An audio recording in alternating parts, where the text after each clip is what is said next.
Heavy grass beds, really thick mats on top of the water. We know there's bass down underneath them. What is a tournament trick? And many of the tournament guys are going to kick my fatty for telling you this. But what is a tournament trick that many of the tournament fishermen use when they're fishing this type of water?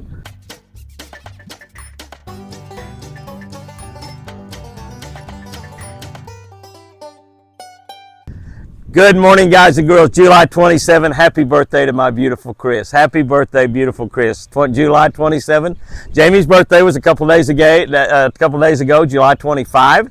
Chris's is today, mine's tomorrow. We have birthday parties the end of July every single year. And you know they get more special all the time. They just get more special all the time. I won't tell you how my beautiful Chris is, but last year her age was a couple of very lucky numbers. This year, one is a lucky number. One is the number after that lucky number. So that's all I'm going to say about that. She'll probably kill me for that. But, you know, can I tell you, I was looking at her and talking to her earlier today, and she was laying there getting ready to take a nap, and I told her how much I loved her, and I said, baby doll, you sure are pretty. I mean, she doesn't look half her age, I'll just put it that way. Such a beautiful girl. She's been beautiful all her life, and the very first time that I laid eyes on her when she was like 14 or 15 years old, well, let's see, I guess she was 13 years old, I was 16. I fell in love instantly, and I've been in love every second of all these 60 or 70 years since. It's amazing. July 27, we're leading for the Catch the Day book on the Catch a Better Life channel on YouTube. Jimmy Houston Outdoors, all capital letters on Facebook. Please subscribe to this channel if you're not subscribed. We're looking at the book of Zephaniah. Many of you didn't even know there was a book of Zephaniah in the Bible, perhaps. Zephaniah, got a little storm coming in right here this morning. Zephaniah 2:7, the Lord their God will pay attention to them and will make their life good again. The Lord their God will pay attention to them and will make their life good again. I'll take that promise every day from the God that I serve.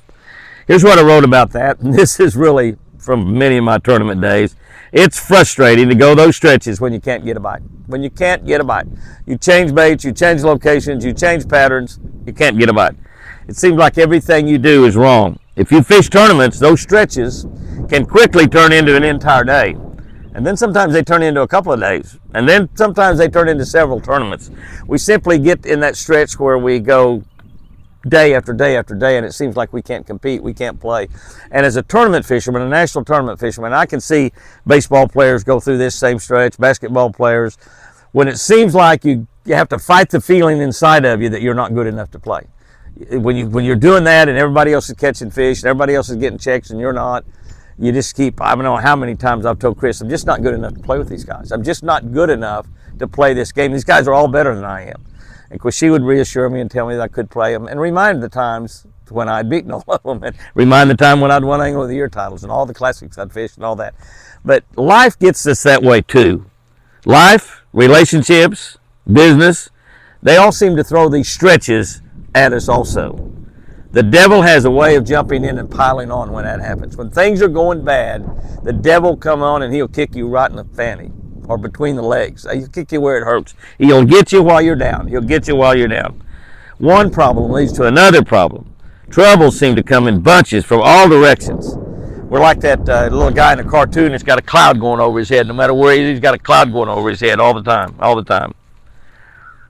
When it looks like there's no way out, that's when we need God the most. When it looks like there's no way out, that's when we need God the most.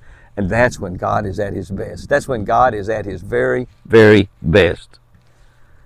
That's when we don't need to pray. We have to pray. We have no choice. We have to pray. We don't just read God's word. We don't pick a Bible up and read it. We immerse ourselves in that Bible. And we live in it, trying to find answers. I've seen God walk on water many times. I've seen him move mountains that can't be moved. And I'm counting on him to do it again and again and again. Here's our tip for today. Talking about fishing heavy grass beds, create your own holes in heavy vegetation to fish later in the day. That's right. That's an old tournament trick right there that I learned down in Florida. Those heavy mats got fish under them. Guys would go in there, just put a hole in your boat. A rake, a hoe. A hoe works better than a rake, actually. Put a hoe or a rake in your boat And when you got those, just go over there and make you a hole in there. Make you a hole about yay big around, or yay big around, or how big around you want it. Make it real big around if you want it. But create you a hole in there. Now, when you do that, you're going to scare away the fish that's around that hole. But it gives you a place to come in and throw a jig or drop a craw and a worm in there or something like that later on in the day.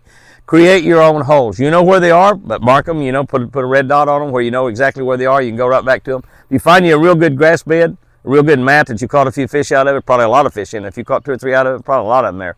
So go in there and make you 10 or 12 or 15 or 20 holes down through 100 yards or so, and then you can go right there back to it. Now, other people, they see your holes, they're going to fish them. Sure they are.